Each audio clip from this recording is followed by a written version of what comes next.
Ang isang seminaryan na nakaranas na maraming girlfriend, pero hindi naman siya mag-move forward doon dahil alam niya ang patutunguhan niya. Magaling makipag-usap sa mga babae.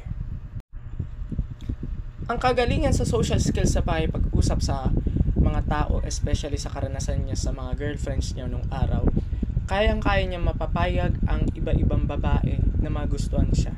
So, ibig sabihin, meron siyang karisma na balang araw, mas marami siyang kaibigan, regardless kung mabuti at masama ang ugali ng mga kasamahan, at hindi siya magdadamage ng puso, ng pagkatao ng bawat seminaryan.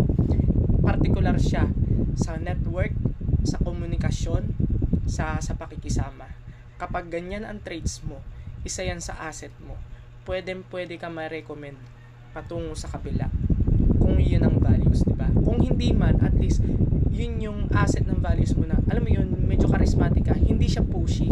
Pag nakita ka, you are so attractive, madali silang makinig sa'yo, nakahook sila sa'yo pagka nagsalita ka, isang word pa lang, nakatingin na kagad sa'yo, effective ka sa mga advices mula ngayon hanggang sa susunod dahil meron ka nito sa kayong experience mo.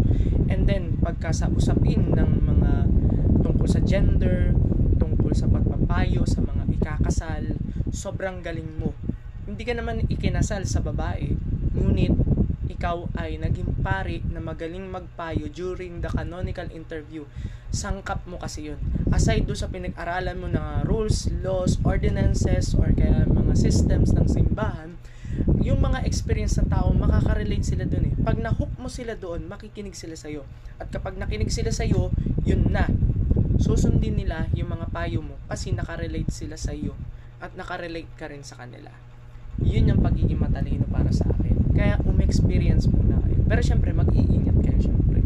Kung talagang alam nyo sa sarili nyo na gusto nyo tahakin yung bukasyong ito, okay lang. Pwede naman na mag-girlfriend ka muna sa labas, mambabae ka, di ba? Pero iingatan mo yung sarili mo, physical mo, emotional mo, moral mo, psychological mo, emotional mo.